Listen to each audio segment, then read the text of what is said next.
Բարև ձեզ սիրելի բարեկամներ, Armix News ալիքի եթերում ժամանակի ձայնը հաղորդաշարի հերթական թողարկումն է, դիմում եմ մեր այն ունկնդիրներին, ովքեր արդեն հետևում են մեր ալիքի թողարկումներին, բայց դեռ չեն հասցրել բաժանորդագրվել մեր ալիքին, խնդրում եմ նրանց ընդամենը սեղմել զանգակ կոճակը եւ բաժանորդագրվել Armix News ալիքին։ Այսօր մեր տաղավարում է Հայաստանը, ես եմ նախաձեռնության ղեկավար Նայիրի Սարգսյանը։ Պարոն Սարգսյան, բարև ձեզ եւ շնորհակալություն մեր հրավերը ընդունելու համար։ Բարև ձեզ, ես եմ շնորհակալ հրավերի համար։ Նախընտրական շատ թեժ ընթացք է։ Բնականաբար դուք անմասն չեք այս ընթացքից եւ այսօր ձեզ հրավիրել ենք, որպեսզի մեր խոհերը կիսենք, մի քիչ ինչպես ասում են,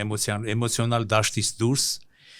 եւ որպես մասնագետ, որպես տնտեսագետ, առավելապես նաեւ ձեր նկատառումները շարադրեք,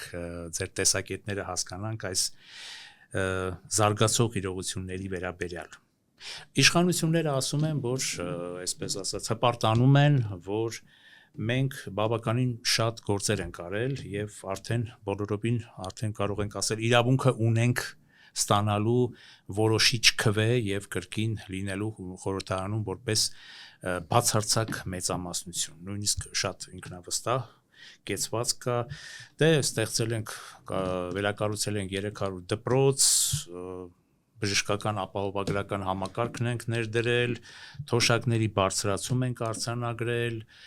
լուրջ աշխարհքաղաքական բեկում ենք ունեցել կապված խաղաղության գործընթացի հետ եւ այլն։ Ինչ կարծիք եք իշխանության այս ցուցանիշների վերաբերյալ ձեր դիտարկումները կուզենայինք իմանալ եւ այս առումով այս ամենի հիման վրա իշխանությունը ունի հաղթելու հնարավորություն թե ոչ։ Ես ունեմ կայուն էմոցիա իշխանության հանդեպ ու կայուն վատ կարծիք ունեմ իրաց մասին, դա շատ մեղմ ձևակերպած իմ կարծիքը ամփոփող է, կարող է փոխվել ել ավելի վատը, չի կարող, որովհետեւ ամենավատ վերաբերմունք ունեմ իրենց հանդեպ։ Դուք խոսքի սկզբում նշեցիք հպարտանում են իշխանությունները, ու ես հիշեցի, որ Նիկոլ Փաշինյանը հպարտանում էր ու բոցաշունչ ելույթ էր ունենում պարտության հպարտությամբ, ասում էր ես հպարտ եմ, որ մենք պարտվել ենք։ Կհիշեք այդ ելույթը։ Ինչպես կարող է պարտությամբ հպարտացող, նվաստացումից հպարտացող մարդը հաղթանակներից զուգահեռ կարողանա հպարտանալ, ձեռքբերումներից կարողանա հպարտանալ, դրանք իրարամերժ հակադիր բաներ են, չի կարող ուղղակի ստացվել։ Մարդկա, եթե նվաստացումից հպարտանում է, դուք մոռացեք, որ նա կարող է ուղղակի բարձունքից հպարտանալ, ոչ բարձունքը նրա համար խորթ է լինելու, դիսկոմֆորտ զոնայում է լինելու։ Ինչ վերաբերում է արդեն առարկայական ասածներին։ Նշում եք 300 դպրոցի կառուցում, սուտ համար 1, կեղծիք է դա, չկա այդպիսի բան։ 300 դպրոց հայտարարել են, 300 դպրոցից կառուցել են 60-ը, զուգահեռ 200 դպրոց քանդել են։ Զուգահեռ, այսինքն այս մարդիկ կառուցող չեն, քանդող են։ Այդպիսի ձևավոր խոսք ունենք, չէ՞, նախքան քանդելը կառուցիր, նախքան ծախսելը աշխատիր։ Այս մարդիկ ուղղակի չգիտեն ինչ է նշանակում կառուցել։ Չկա այդպիսի իրենց ոլորտում։ Ու դա տրամաբանական էլ է, որովհետև նրանք ամբողջ իրենց կյանքի ընթացքում չեն իմացել բարիք ստեղծել ինչ է նշանակում։ Նորից եմ թվերի հիշեցնում, 300 դպրոց հայտարարել են, կառուցել են 60-ը, զուգահեռ քանդել են 200-ը։ Սա մեկ ֆակտոր։ Երկրորդ, հարց են տալիս, ասում են 8 միլիարդ դոլար պարտք ներգրավել, ինչ եկալ, ասում են դպրոց ենք կառուցել։ Թվերը հենց անում ենք, ընկնում է այսպես հիստերիայի մեջ, հետո ասում է զենք ենք ձեռք բերել, ասում ենք դու ստում ես, կրկին ստում ես։ Հիմա վաղը անցեք ասելու ռազմական շքերթ, տեխնիկայի շքերթ է այդպես իրականացնելու։ Մենք պետք է չմոռանանք, այսօրի միջայլոց գրառում եմ կատարել դրա մասին 2020 թվականին 30 տեսակի կործանիչների ձեռքբերումները։ Տարբեր փորձագետներ, հայկական, ռուսական, արտասահմանյան բազմիցս հայտարարել են, որ գոյություն ունի գաղտնի փաստաթուղթ որոշում Ռուսաստանի Դաշնությունում, որ Սու-30-ների մարտագլխիկները երկրորդ երկրների վաճառքի ենթակա չէ։ Չկա այդպիսի։ Այսինքն դու ի սկզբանե ձեռք ես բերում ինքնաթիռ ռազմական, որը ֆունկցիոնալ չի կարող թիրախոցել։ Իսկ Նիկոլ Փաշինյանը գրառում էր կատարել, որ հաջողությամբ խոցեցինք բոլոր թիրախները։ Առանց մարտագլխիկի պատկերացնում եք, չէ՞, ինչ մասշտաբի ստերի մասին է խոսքը։ Հիմա փորձելու է նույն այդպես կեղծ իրականությունը ստեղծել, շոու ինչ-որ PR ակցիաներ իրականացնել, բայց վստահեցնում եմ ձեզ, տեսեք, ռազմական շքերթի ժամանակ ցուցադրելու է, միգուցե արդեն ցուցադրած լինի եւ մենք չենք նկատել դա, բայց ամեն դեպքում մենք չենք կարող հավատ ունենալ, որովհետեւ Նիկոլ Փաշինյանի խոսքի եւ որևէ ցուցադրած առարկայի օբյեկտի նման նկատմամբ չենք կարող ունենալ արժանահավատություն։ բացառված է դա։ Ինչ վերաբերում է բժշկական ապահովագրությանը, սա չի կարելի իհարկե քննադատել, որովհետև բժշկական առողջապահական ապահովագրական համակարգը ինքը անհրաժեշտություն եւ շատ լավ բան է։ Բայց ես ստիպված եմ նորից հիշեցնել իշխող խմբի ստերի մասին։ Ուրեմն մոտավորապես 7-8 տարի առաջվանից խոստումներով երրորդ ընտրության մեջ է գնում Նիկոլ Փաշինյանը։ 3 նախընտրական ծրագրերում եղել է առողջապահական ապահովագրական համակարգի ներդրումը։ Իրագործել է երբ 2026 թվականի ընտրություններին ընդառաջ։ Վերեցին ինչ-որ նախագիծ քննադատեցինք իրականում այնքան վատ էր գրած։ Սրանք նաև հնարավորություն ունեն, չէ՞, քննադատությունները չլսելու, բայց այնքան վատ էր գրած, որ ստիպված էին քննադատությունների այդ ամբողջ տարապիտակ հետ տանեն օրենքի նախագիծը։ Ու մի հատ ինչ-որ շիլաշփոթ ստեղծեցին, հետ բերեցին ապահովագրական համակարգ առողջության։ Բայց ապահովագրական համակարգը այնքան թերություններ ու այնքան իր մեջ խնդիրներ է պարունակում, որ միայն կարող ենք դրականը արտահայտվել ձևակերպման վերաբերյալ։ Այո, առողջության ապահովագրական համակարգը լավ բան է, բայց ում ներդրածը, ինչպիսի ներդրածը։ Սրանք հարցեր են, որոնք անպայման հնչեն։ Այլ տարբերակ չունենք ուղղակի։ Տեսեք, բյուջեն ինքը սահմանապակ է։ Ընդհանրապես մարդկային պահանջմունքները անսահմանապակ են, ռեսուրսները միշտ սահմանապակ են։ Փորձում ենք միշտ բալանսի բերել։ Այդպես է անձնական կյանքում, ընտանիքում, ընտանեկան բյուջեում, այդպես է կազմակերպությունների բյուջեում, այդպես է պետական բյուջեում։ Աշխարհն է այդպես կառուցված ու ստեղծված։ Հիմա այս մարդը սուղ բյուջեի պայմաններում ներդրել է ինչ-որ համակարգ, որի ծախսերն ու ռիսկերը հաշվարկված չեն, չգիտի ինչա լինելու։ Նույն տրամաբանությամբ կենսաթոշակի ավելացումներ։ Հիշեք ինչպես էր ասում,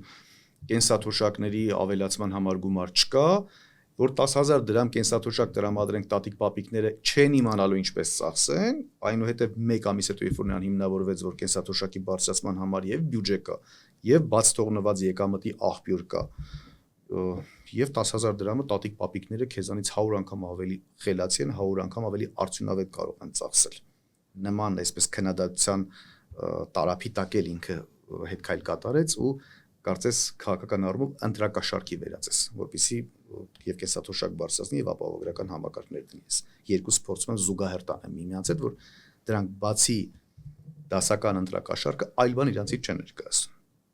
Հիմա տեսեք, բյուջեի միջոցներին վերադառնանք նորից։ Բյուջեի միջոցները սահմանափակ են, այստեղ պետք է առաջնահերթություններ սահմանենք։ Մենք պետք է կամ թիրախավորենք սոցիալական ոլորտը, այսինքն նպաստներ, կենսաթոշակներ, աղքատության տարբեր այսպես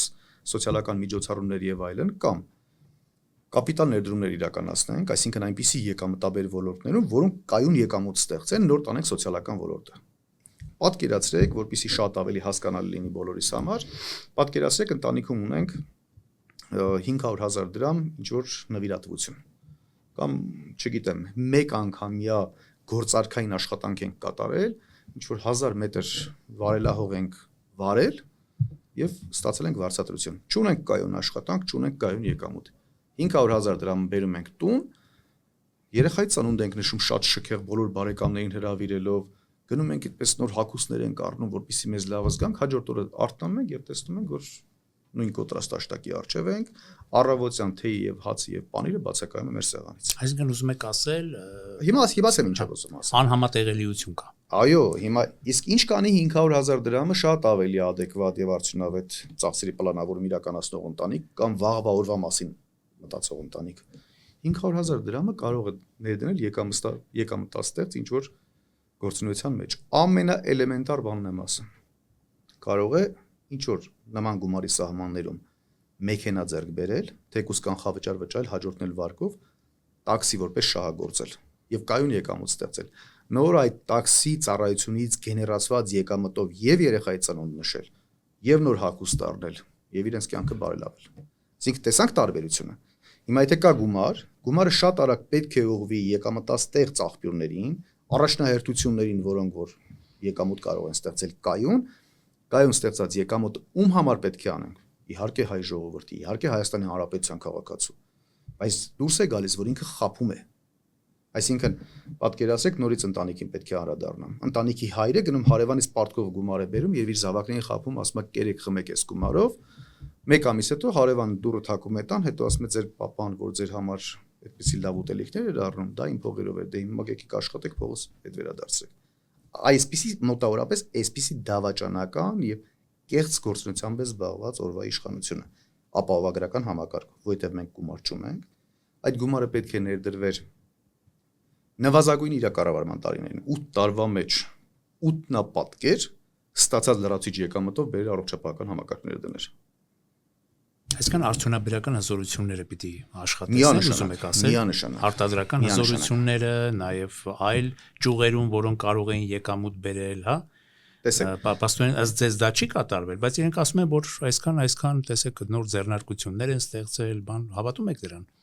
որ իրենք կարողացել են իրենց իշխանավարման այս 8 տարիներին։ Ես կարող եմ հակառակը շատ ասել։ Ազգային ավիափոխադրողի մասին խոսեցին, գումարները ներդրեցին, ինչ եղավ, սնանք հայտարարվեց, ճիշտ է, սնանկության գործընթաց սկսվեց։ Անիֆով ներդրում այն ինչ որ գործունեություն են ծավալում,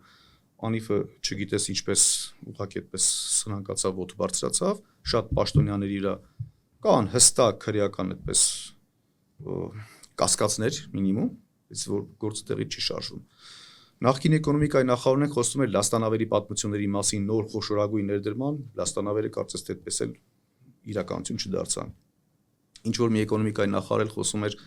Գյումրիում 4 նավահանգստի մասին, ուղղակի խոսեցին անցան։ Գնացին ինչ որ հայկական արտադրության տրանսպորտային միջոցների գործարան բացեցին, որ այդպես էլ արտադրանք չթողարկեց։ Որ մեկը դուք ցույց տվեք մեկ գործարան, որ սրանք պետական աջակցություն են ցուցաբերել ու այդ գործարանը բացվել է։ Ավելիների օրինակի ես կարող եմ շատ բերել։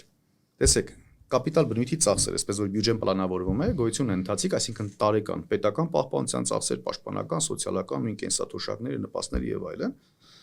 եւ կապիտալ բնույթի ծախսեր, որոնք որ երկարաժամկետ ներդրումներ են համարվում։ Այսինքն 1 տարուց ավել օգտակար ծառայության ժամկետ ունեն դրանք։ Ինչ է սա նշանակում։ Որ քո կապիտալ ծախսերը պետք է ուղղված լինեն ապագա եկամուտների ստացմանը։ Հիմա 1 տարուց ավել օգտակար ժամանակահատվածը, որ խոսում ենք, դա այդ թվում պատերն են սենյակի։ Այսինքն մեր տաղավարում այս սեղանը կապիտալ ծախս է, որովհետև ինքը երկարաժամկետ ծառայում է, որպեսզի դուք հաղորդում թողարկեք ու արտադրեք։ Բայց գիտեք, եթե սեղանը առնում եք ոչ թե այս տաղավարի համար, այլ առնում եք ուղղակի ձեր բնակարանի համար, ինքը նույնպես կապիտալ ծախս է, բայց եկամտաստեղծ չի։ Պատկերացրեցինք տարբերությունը։ Հիմա պետական կապիտալ ծախսերը նախարարությունների ու աշխատասենյակների վերանորոգումներն են, որովհետև մի քանի տարի դրանք ծառայելու են նպատակին։ Բայց եկամուտ ստեղծում են իհարկե ոչ։ Ապագայում ստեղծելու են իհարկե ոչ։ Դպրոցների կառուցապատման մասին, որ այդքան խոսում են, դպրոցների կառուցապատումով իրենք լավություն չեն անում մեր աշակերտներին։ Շատ դեպքերում, այդ թվում ընդդիմադիր մեր հարգարժան գործընկերները շատ սխալ են ձևակերպումները տալիս, հանրային ընկալման մեջ այսպես սխալ է գնում։ Դպրոցաշինությունը վերանորոգումը դա կրթության, այսպես բյուջետային տողով ընթացող ծախս է, բայց դա հաստատ կրթության բարելավման ծախս չէ, որովհետև զուգահեռ մանկավարժական, այդպես զարգացվածության որևէ խնդիր չի լուծվում։ Դպրոցական կամ բուհերի ծրագրային նոր շուկային համապատասխան կադրերի թողարկման ինչ որ նորություններ գրականություն չի տպագրվում, այսինքն որևէ բովանդակություն չկա։ Պատկերացրեք,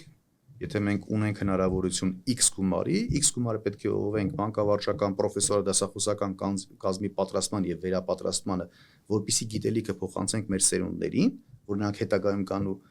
եւ բարձր վարձատրվեն եւ կարողանան բարիք արտադրել եւ իրենց համար եւ երկրի համար, ու այդ ծախսը մենք չենք կատարում, կրճատում ենք, տանում ենք պատերենք ինչ որ կառուցում, որի եկամտաստեղծ չի։ Որն առաջնահերթ։ Առաջնահերթը հասկանալի է։ Իսկ այն մասին ինչ կասեք, որ այսպես իրենք ասում են, որ մենք գողոնը վերադարձնում ենք բյուջե, այ եկամտի մասին խոսեցինք, այդ եկամուտներով մենք կարող ենք շատ հարցեր լուծել։ Դա ռեալ դուք համարում եք, թե ոչ։ Սուտ են խոսում, կրկին ստում են։ Տեսեք, սրանց մրցակցային առավելությունը ստախոսությունն ու անամոթությունն է։ Զուգահեռ իրենք անընդհատ կարող են սուտ արտադրել, չեն ամաչում, նորմալ մարդիկ ամաչում են չես սուտելուց, բայց սրանք չեն ամաչում։ Ինչ գողոնի վերադարձի մասին է խոսքը, այդպես որ Facebook-յան էջում մի քանի գրառումներ է անում, չգիտեմ քանի հազար քառակուսի մետր հետ վերադարձեցինք եւ այլն, ինչու բյուջեի եկամտային մասում դա չի արտացոլվում։ Բյուջեն մոտավորապես կրկնապատկվել է կառավարման տարիներին, ինչի հաշվին։ Կրկնապատկվել է, որովհետև շահութարկի դրույքաչափը 3%-ային կետով ավելացրել է։ Իրանք խաբում ասում են 20%-ից 18 ենք դարձել, բայց 20-ից 18 դարձնելու զուգահեռ 5% դիվիդենդի հարկ են ներդրել։ Գումարային 23% արի։ Իրանք խոսում են, չգիտեմ, գույքահարկերի մասին, գույքահարկերը տեղ կա, անգամներով գույքահարկ չեմ կարող ասել, որովհետև շատ բնակվում Երևան քաղաքում օրինակ 0%-ով էր, այսինքն 0 էր գույքահարկը տարեկան, հիմա գումարներն, այսինքն 0-ն մենք չենք կարող բազմապատկել որևէ։ Իդեպ դա էլ են ճիշտ համարում, ասում են, որ մենք կարողացանք այդ գույքահարկի բարձրացումով ստվերից, այսպես ասած, ստվերային տնտեսությունը, ստվերային, այսպես ասած, գույքերը բերել տեսանելիության դաշտ։ Ստվերային տնտեսությունը գույքահարկի բացարձակ կապ չունի, ես չգիտեմ այդ մտքի գոհար իրանցից ով է արտահայտել, առիթի դեպքում դուք կարող առիթ ունենաք շփվելու, անպայման հարցրեք եւ այդպեսի մտքի գոհար արտահայտողին հրավիրում են բանավեճի։ Սրանց այնքան եմ ասելու, չնայած չեն համաչում, բայց անպայման բանավեճ կկազմակերպենք, մոռացեք, վախենում են, չեն գալիս սրանք, այնքան ենք հրավիրել չեն գալիս։ Տեսեք, գույքարկը ընդհանրապես կապ չուներ դրա հետ։ Գույքարկը մի պարագայում կարար կապ ունենար դրա հետ, երբ որ մեր մտավորականները, մանկավարժները, բանվորները, որոնք որ խորհրդային Հայաստանում աշխատել բարիք են արտադրել դրա դիմաց բնակարան են ստացել։ Այո։ Իրենք իրենց աշխատանքի ստեղծած բարիքի համար են չէ ստեղծել։ Սրանք եկել են, այս խմբակը եկել, եւ նրանցից հարկի տեսքով տանում է։ Մարդիկ եկամուտ չունեն, կեսաթոշակի հույսին են ապրում, ցածր աշխատավարձի հույսին են ապրում։ Մենք ինչ էինք առաջարկում, ասում ենք, այ քիչ հասկացողներ, բնակ ֆոնդի հետ գործ չունեք, ահռելի արդյունաբերական ներուժ ունենք։ Արդյունաբերական տարածքների վրա, որոնք որ խորհրդային Հայաստանից կոպեկներով սեփականաշնորհել են, գույքահարկը բարձրացրեք ու շատ բարձր բարձրացրեք, որը երկու գործողություն է կատարելու։ Շահը դրթելու է, որպեսզի սեփականատերը գործարկի այդ գործարանը, եթե չէ վաճառքի է հանելու։ Ստիպելու է, որ նա շուտ ազատվի գույքահարկից, որպեսզի հարկային բեռ չկրի։ Ամենայնիվ գույքահարկն էլ բարձրացրեցին։ Սրանք ինչ թվարկում մարդկանց աղքատացնելու գործոն։ Կներեք, հազար ներողություն։ Ասում են երկու տարբերակ են առաջարկում։ Երկրորդ մոտեցումը ես ինքս տնտեսագետ չլինելով, ես միշտ այդ թեզն եմ առաջ տանում, ասինքն որոշակի չափով ուսումնասիրելով տարբերակված մոտեցումը, թե գույքահարկի, թե այլ այսպես հարկատեսակների վերաբերյալ, իրենք ասում են, որ դե եթե չեն կարողանում անշարժ գույքի շուկան ակտիվացնելու համար, աշխուժացնելու համար կամ հարգելի կենտրոնաբնակները, հիշում եք, ինչպես Նիկոլ Փաշինյանն էր ասում էր, հարգելի տատիկ, գույքդ վաճառի, գնա ուրիշ տեղ ապրի, եթե քեզ ստող եկամուտ ծառայի, կամ վաճառել, կամ ասենք վարձակալության տալ։ Դրա մասին ինչ կասեք, որպես տնտեսագետ անգամ եմ ասել, ես անցած անգամ եմ ասել, այդ թվում մի քանի այն ժամանակվա ՔՊ-ից ՔՊ այժմ ընդդիմադիր դարձած Հովիկներ Աղազարյան, անուններ չտամ, լավ, բոլորը նույնն են, որովհետև անուններ չտամ։ Նրանք էին ասում թեզեր առաջ տան, որ կենտրոնի տունը թող ծախի, ով է խնդրում կենտրոնով բնակվի, գնա Մասիվում կամ Բանգլադեշում կամ Չարբախում բնակարան առնի։ Իմ պատասխանը դրանց հետևյալն է. դուք բոլորը ձեր տները ծախեք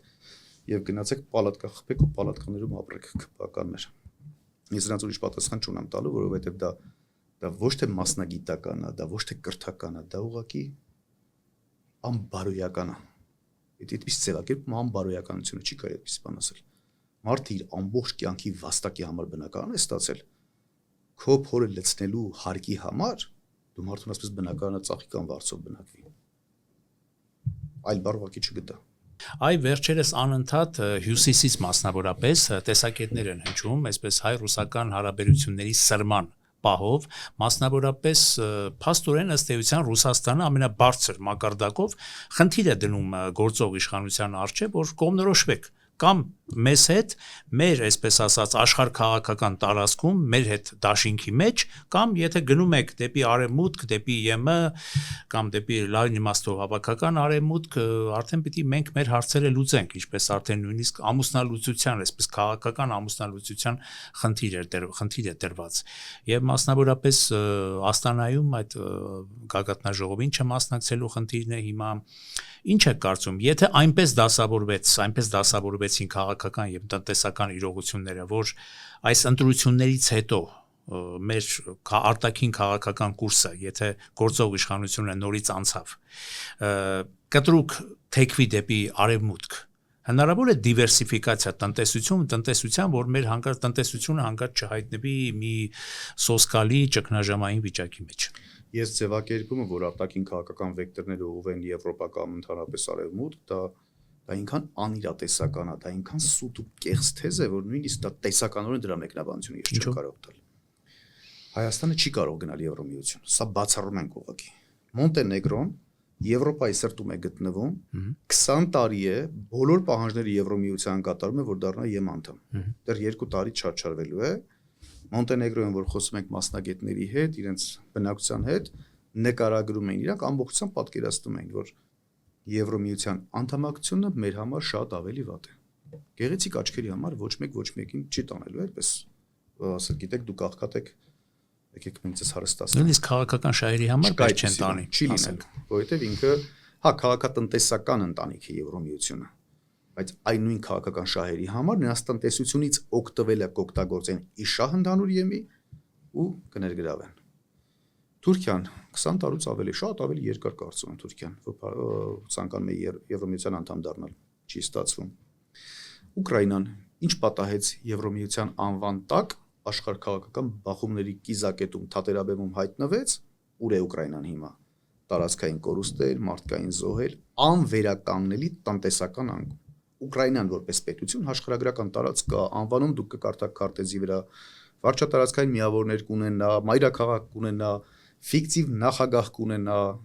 չկա Ուկրաինա պետություն։ Առաջիկա 100 տարում մոռացեք Ուկրաինա պետության մասին։ Հարևան Վրաստանը մեզ օրինակ ինչ եղավ Վրաստանի հետ, երբ որ Վրաստանը փորձեց այդպես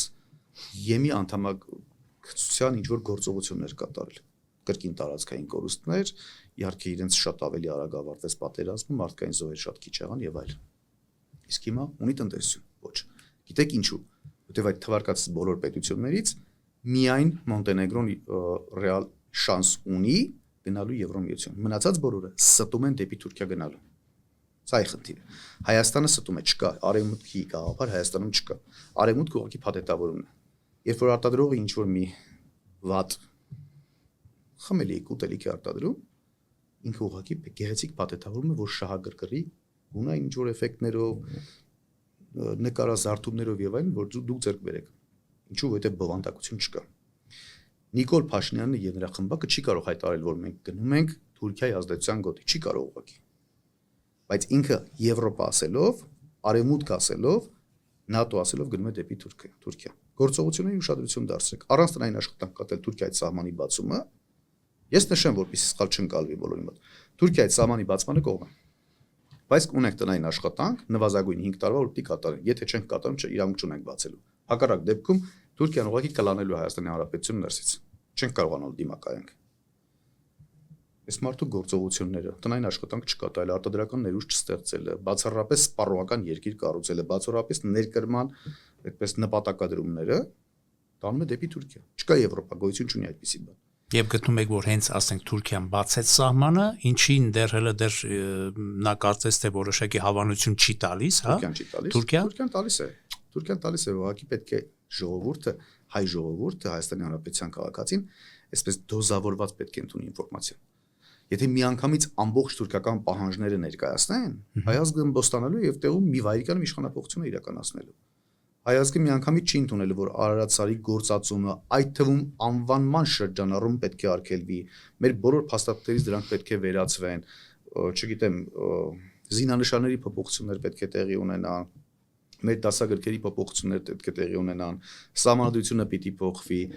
ադրբեջանցիների Հայաստան վերադարձի համար իբր վերադարձի, բայց ուղղակի բերելու համար պայմաններ ապահովվի, այսպես տարբեր շարունակ պահանջներ։ Դրանք բոլորը միասին որ թվարկեցին, չի ստացվելու այս իշխանության մոտ, կմնա իշխանության։ Դրա համար դա գալիս է քիչ-քիչ։ Իսկ Թուրքիան սահմանը ինչու չի բացում։ Պահանջները բոլորը տանում է, հետո նոր սահմանը կբացի։ Այսինքն իր համար Հայաստանի տնտեսությունը կլանելը վայրիկյանների հարց է ընդհանրապես։ Այստեղ գլխավորը մեր մշակույթը, եկեղեցին ոչնչացնելն է, մեր հավատքը ուղղակի կորցնելն է։ Պատահական չէ նո եկեղեցու վրա արձակումները։ Հետևաբար նորից եմ անդրադառնում հարցին, ԵՄ հարց ընդհանրապես գոյություն չունի օրակարգում, դա մեծագույն կեղծիք ու սուտ է, ինչ վերաբերում է դիվերսիֆիկացիան, սա բացառված է ուղղակի, Եվրոմիությունը հենց հիմա խնդիր ունի իր արտադրանքը ներքին շուկայում սպառելու։ Թուրքական արտադրանք հայտում սպառնալիք է Եվրոպայի համար։ Գյուղատնտեսությունից սկսած մինչև տեքստիլ արդյունաբերություն։ Այսինքն գտնում եք, որ հետ ընտրական այդ շրջանում, եթե իշխանությունը նորից անցնի, գործող իշխանությունը, արդեն Թուրքիայի հետ այսպես սերտաճումը, սահմանների բացում դուք սպասում եք շատ արագորեն։ Անպայման Թուրքիայի հետ է գնում գործողությունները։ Շատ արագորեն չենք կարող ասել, որովհետև աշխարհը գտնում է տուրբուլենտության մեջ եւ յուրաքանչյուր վայրկյան կարող է փոփոխության ենթարկվել։ Այստեղ շատ կարևոր են գեոպոլիտիկ կենտրոնների համաձայնությունները, ինչ համաձայնության կգան, նոր ածանցյալ սրանք կատարեն գործողությունների։ Ուղղակի Թուրքիան նախահարցակ է լինում եւ փորձում է տուրբուլենտության մեջ որքան հնարավոր է ավելի դիվիդենդ տանի։ Որ վաղ մյուս օրը այդպես սեղանի շուրջ նստեն բանակցային գլխավոր գեոպոլիտիկ առևտրի ժամանակ իր խաղակարտերը շատ ավելի ամուր լինեն ու ծանրակշիռ լինեն։ Սա ընդհանրեն Թուրքիայի նպատակը։ Հետագայում շատ ավելի թանկ սակագնով կվաճառի։ Մենք ունենք հարևան բարեկամ Իրան, որ ճակատագիրը դեռևս անհայտ է, թեև իր ապտակը հասցրեց աշխարհին, ցույց տվեց, որ այստեղ պետություն է եւ հանկարծ չբոթեք այդ պետությունների հետ։ Բայց այնուամենայնիվ խնդիրները դեռ շատ են։ Չենք կարող կանխատեսել։ Մի բան եկեք բացառենք, եկեք բացառման սկզբունքով գնանք։ Եմ բացառում ենք Ամերիկայի ազդեցության գոտի լինելը բացառում ենք։ Այդ արեց Թրամփը։ Ասեց դուք Ռուսաստանի ազդեցության գոտում եք։ Հա, բայց եթե դուրս եկանք, հնարավոր չէ համարում դուրս գալ, այսինքն եթե Թրամփը հայտարարում է, համարում եմ, հնարավոր համարում եմ Ռուսաստանի ազդեցության գոտուց եթե դուրս են գալիս, մտնում ենք Թուրքիայի ազդեցության գոտի։ Տեսեք, քաղաքական առումով որոշակի մանկամտություն նույնիսկ կարելի է դիտարկել, գեոպոլիտիկ կենտրոնի ազդեցության գոտուց դուրս ես գալիս, որ մտնես տարածաշրջանային պոլիտիկ կենտրոնի ազդեցության գոտի։ Սա նորմալություն է ուղղակի։ Այսինքն դուք ունեք ուղիղ շփում այդպես ինչ որ որոշում կայացնող անձի հետ, եկեք նորից մարդկային հարաբերություններին վերադառնանք։ Գլխավոր որոշում կայացնող անձի հետ ունեք ուղիղ շփում, դուք միտումնավոր այնպես եք անում, որ իր հետ ուղիղ շփում չունենաք, իր տեղակալի միջոցով ուղիղ շփում ունենաք։ Պատկերացնում եք։ Այդ դեպքում ինչով էր պայմանավորված բոլորովին վերջերս ԱՄՆ պետքարտուղարի Ռուբիոյի այցը Հայաստան, միթե հենց դեպի ԱՄՆ նաև տանող կուրսի ազդանշան չէր դասցես։ Չկա այդպիսի բան։ Մի քանի նշանակություն կարող է ունենալ։ Կրկին միջազգային առևտուր։ Ամերիկայի Միացյալ Նահանգները երկու կարևորագույն շահ ունի Հայաստանի Հանրապետություն։ Մնացած բոլոր շահերը հետո կարող ենք թվարկել, բանավիճել, համաձայնվել, չհամաձայնվել, բայց երկու կարևորագույն շահի հետ մենք չենք կարող այդպես անհամաձայնություն ունենալ։ Ամերիկան ունի Հայաստանում հակառուսականության շահ եւ հակաիրանականության շահ։ Այսինքն գտնում եք, որ Հայաստանը զուտ այդ շահի համար կարող է օգտագործվել ըստ ինչի մասին է խոսքը։ Այսինքն սրանք հաստատ կան։ Մյուս ինչ շահեր ունեն, կարող են քննարկել, բայց այլևս չեմ ցանկանում թվարկել նույնիսկ։ Այս երկու շահը բավարար է, որ մենք գիտակցենք ինչ է կատարվում։ Դրանից մեծ տնտեսական օգուտներ չեն լինի, ասենք։ Այս Հայաստանին բացառվում է։ Եվ անվտանգային, իհարկե։ Բացառվում է։ Չկա այդպեսի, դրանք մեծագույն կեղծիքներ են։ Կարևորագույն փաստաթուղթ է ստորագրել։ Օգոստոսի 8-ից սկսած Ամերիկայի Միացյալ Նահանգներից ստորագրած փաստաթղթերով մինչև դեկտեմբեր եւ մինչև մեր օրեր, ինչ է տեղի ունեցել։ Փաստաթղթի մեջ նշված է, որ սահմանային անցակետերը համատեղ հսկողություն են իրականացնում, այսինքն դե Իրանի սահմանով ունենք ապրանքաշրջանառություն ունենք։ Ի վնաս մեզ է, թե ոչ տնտեսապես, իհարկե ի վնաս մեզ է։ Ի օգուտ Ամերիկայի, այո։ Իմիջիայլոց Ամերիկան նորմալ է, պետք է պետության շահերից ելնելով գործի։ Բոլոր պետությունները պետք է իրենց պետության շահերից ելնելով գործեն։ Այդ թվում մենք կապ չունի որևէ իշխանության բոլոր այլ պետությունների շահերից ելնումը բացի մեր շահերից։ Երկրորդ կետը հազվագյուտ մետաղների ուսումնասիրություն եւ բացառապես ինքնարդյունահանի եւ տանի։ Ամերիկայի պահանջներն է։ Թրիփ աշխարհի մեծագույն այդպես թրիփը կաշխատի թե ոչ։ Անորոշություններից մեկը։ Աշխարհի մեծագույն անորոշություններից մեկը։ Թրիփի մասին խոսել դրական եւ բացասական աննորմալություն է ուղղակի։ Չես կարող խոսել մի բանի մասին, որը դեռ կախված է համաձայնություններից։ Մի տարածքի շուրջ, նույն տարածքի շուրջ Մեղրի շրջանով անցումը Ադրբեջանի եւ Ադրբեջանի ներողություն Արցախի եւ Նախիջևանի հետ կապի պահպանման համար։ Մենք ունենք նոյեմբերի 9-ի հայտարարություն, որտեղ 9-րդ կետը հստակ ֆիքսում է, որ ռուսական ինչ-որ զորակազմի հսկողության տակ պետք է տեղի ունենա եւ ունենք օգոստոսի 8-ի ինչ-որ հռչակագիր։ Երկուսն էլ գործում են, երկուսն էլ կարծես թե միմյանց հակասում են, բայց դրանցից ոչ մեկը չի չեղարկվում։ Այսինքն, սա գիտեք, անհամատեղելի ուղղակի չի կարող այդպիսի բան լինել։ Մի օր պետք է ուղղակի երկու երկրները նվազագույն Ամերիկա եւ Ռուսաստան։ Ընդ որում նույն փաստաթղթի մեջ, Ամերիկայի կնքված հռչակագրի մեջ նշված է, որ Ամերիկայի Միացյալ Նահանգները թրիփի շրջանակներում թրիփի շահագործումը կարող է իրագործել ապագա բանակցությունների ժամանակ Հայաստանի, Ամերիկայի միջև եւ երրորդ երկրների հետ համաձայնությունից հետո։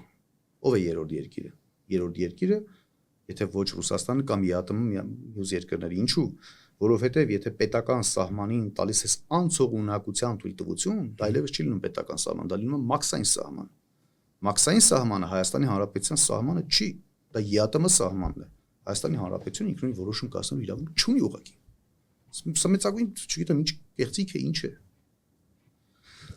Ինչու եկավ Ռուբիոն 1 ժամում ինչ որ փաստաթուղթ ստորագրեց գնաց։ Նորից գեոպոլիտիկ առևտրի համար իր խաղաքարտերը ուղղակի կշիռու արժեքը բարձրացրեց։ Նորմալ է իր երկրի տեսանկյունից։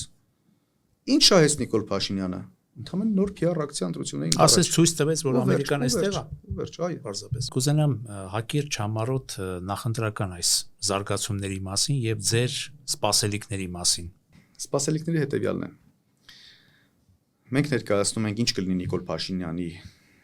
իշխանության ժամանակ, եթե Նիկոլ Փաշինյանն ունի իշխանության, ինչ կլինի, եթե ընդդիմությունը գա իշխանության։ Ընտրություն կատարող հայ ժողովուրդն է, բայց միևնույն ժամանակ հայ ժողովրդին մատուցողը մենք ենք։ Ես վերջերս անդադ հայտարարում եմ մի բան։ Նիկոլ Փաշինյանին իշխանազրկելը կախված չէ Նիկոլ Փաշինյանից, կախված է ընդդիմությունից։ Այդ թվում ինձանից անձնական պատասխանատվություն այդ թվում ես եմ ստանձնում։ Ինչու՞, որովհետև շատ պատկերավոր, շատ հեշտ կարող ենք հիմնավորել, որ Նիկոլ Փաշինյանը Հայաստան տանում է դեպի ադրբեջանացում ու թուրքացում։ Ադրբեջանում զուգահեռ հայտարարում են ադրբեջանցիների Հայաստանում բնակեցման մասին, հայտարարում են այդպես Հայաստանի Հանրապետության արևմտյան Ադրբեջան լինելու մասին, աշխարհում տարածում են ու այդ նույն ոգով էլ դաստիարակում են իրենց զավակներին։ Հայաստանի կառավարությունը, այսինքն գործող կառավարության մասին է խոսքը, Հայաստան տանում է դեպի ադրբեջանացում։ Ընդդիմությունը ինչ ասում։ Ընդդիմությունը խոսում է Հայաստանի Հանրապետության հարատևման մասին, կայուն զարգացման մասին, բարեկեցության մասին, անվտանգության մասին եւ այլնի մասին։ Չի կարող մի ժողովուրդ լսել, որ Հայաստանը Նիկոլ Փաշինյանը ոչնչացնում է, իսկ ընդդիմությունը գալիս է կառուցելու եւ ընդդիմության չընտրի։ Սա ուղղակի բացառված է։ Գիտեք ինչն է խնդիրը մնում, եթե հանկարծ Աստված մի առասցի Նիկոլ Փաշինյանը ասնի հաջողության, նշանակում է մենք լավ չենք բացատրել։ Մի տարբերակ, այսինքն մենք ճիշտ չենք հաղորդակցվել հանրության հետ։ Երկրորդ տարբերակ Նիկոլ Փաշինյանը ընտրությունները կեղծելու է, բայց դա էլ կրկին կախված է մեզանից, մենք չպետք է ուղղակի թույլ տանք, որ նա կեղծի ընտրությունները։ Այլ տարբերակ ուղղակի չկա։ Մեր ձեռքում է իշխանությունը։ Շատ շնորհակալություն, պարոն Սարգսյան, հուսով եմ, որ ձեր այս բանավեճի հրավերը հակառակ բևեռի ներկայացուցիչներից որևէ մեկը կընդունի եւ մի օր սիրով նաեւ ձեզ կհրավիրենք մեր բանավիճային հարթակում, ինչպես նաեւ հետագայում կրկին կհանդիպենք որպես ժամանակի ձայնը հաղորդաշարի շրջանակներում։ Շատ շնորհակալ եմ։ Ես եմ շնորհակալ։ Armix News ալիքի եթերում ժամանակի ձայնը հաղորդաշարի հերթական թողարկում։ Հա։ Շատ շնորհակալություն։ Armix News ալիքի եթերում ժամանակի ձայնը հաղորդաշարի հերթական թողարկումն էր, մեր տաղավարում էր Հայաստանը ես եմ նախաձեռնության ղեկավար Նաիլի Սարգսյանը։ Սիրելի բարեկամներ, բաժանորդագրվեք Armix News YouTube-յան ալիքին, սեղմեք զանգակ կոճակը եւ խրախուսեք մեր աշխատանքը ձեզ համար։ Շնորհակալություն։